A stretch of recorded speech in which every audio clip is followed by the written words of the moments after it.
they're compiling their life experiences like right now when they're teenagers. Like those life experiences that they're building a toolbox from are happening like right now. And some of those things you have to let happen because that's just life. Like life can be like incredibly painful and sad and heartbreaking, but some you have to let your kids go through some stuff and remain there. Well, I think it's sort of natural for us to look back on our own lives and maybe some of the mistakes we made, some of the hard lessons we learned, and not want our children to, in my case, my goddaughter, not want them to have to experience that pain. Yeah. But it's only natural. It's part of the human experience. They're going to have to, and that's really hard to accept that they are going to have to experience suffering in their lifetime. I know. It's like it's very hard to accept because like if you think about it and you're like, well, I don't want them to go through some of the pains that I went through, but some of those things are just normal life things, like heartbreak or like friend problems. Like you just try to help them through it. And some things are a little bit more extensive and you just have to remain there because you're their parent. I can't control what happens in my life to a large extent, and neither can they. Like, once they're out of the house at school, that's like a whole different world to them. Do you remember that? Like going to school, it's like 8 hours, and your parents have no idea, like, what your school life really is like. Like, they might have asked you, like, did you do your homework or do you have an assignment? They have no idea, like, the social hierarchies you're dealing with, like the really tricky like friendships you're like trying to manage or not if you feel like you have no friends. You just have no idea. And it's really super scary. And I was really eye opening for me to read You'd Be Home Now because I did get sort of a refresher on what it's like to be in high school. And, I think as adults, we look back on those times as, they're so distant and we were just different people, less mature. We've been through so much since then. Yeah. That you probably, most of us don't care quite as much what people think of us as we get older and mature. Yeah. But when you're in it, when you're in high school, it's easy for us to say, oh, don't worry about what people think. You won't care about this in 20 years. That's really not helpful to a high schooler.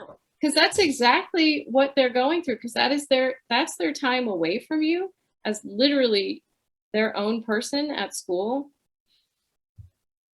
And so they're worried about all of that. Of course, they think that people are looking at them or like thinking things about them, and they don't know. And so it's really important for parents to remember, when you're a teenager, everything is happening to you at once and you're dealing with so much. But as you get older and you kind of sometimes you lock that away and you forget like how like fraught the teenage years like really are.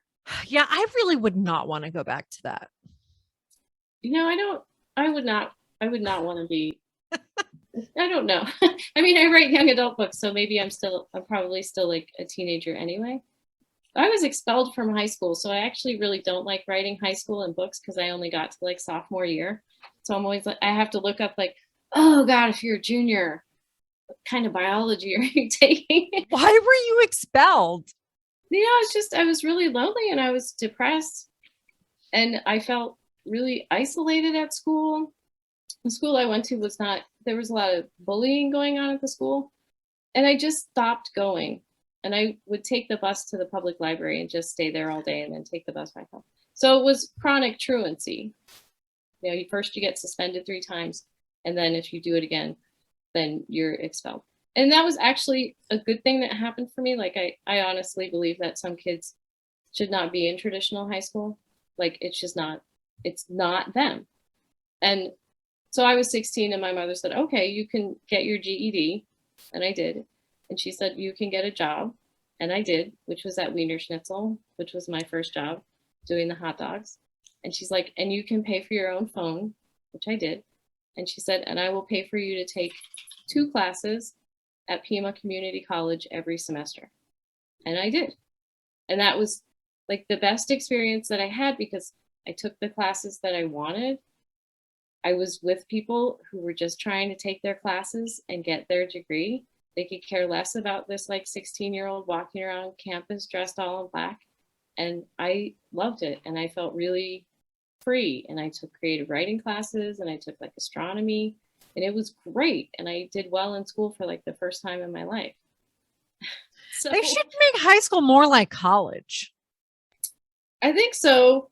I'm not a big fan of like you have to go to college immediately when you graduate high school, because I didn't actually go to college and get a degree until I was in my late 20s. Like I definitely feel like some kids should just go out and like get a job and like work and experience life, or join the Peace Corps, or travel in Europe, or do what they can, and just like live a little bit of a life before you decide like what it is exactly that you want to like study that deeply. Like figure out who you are. Because I worked for a long time as a coordinator in a department of English, and I had a lot of kids coming in and they were like, well, I want to take these classes and these classes.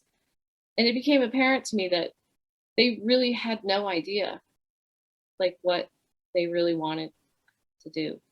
And they were lost. And they shouldn't have been there.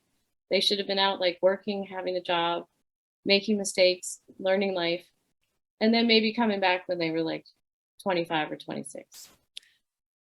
I support that 100%. Like college is always there.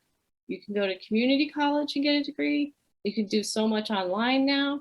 You can go to, a state school when you're like in your 30s. You can even do half of that online. It is literally always there for you. And like, what is this life timeline that we put kids on? Like, there's so much pressure. My son is 13 and they're already talking about, okay, you're getting high school credit for these classes. And then, when you're a freshman and you go here, you're going to start learning these things because you're going to be doing it like in college. And I'm like, he is 13. He would like to play video games, read his books, write his comics. He's very creative. Like, I don't really want him to be thinking about college at 13. I would rather him be 13. Yeah. I mean, I'm 46 and I don't know what I want to be when I grow up. Right? I think about that all the time. I'm like, what if this writing thing doesn't work out? What am I going to do now? I would probably be a librarian. It seems like it's working out. I hope so.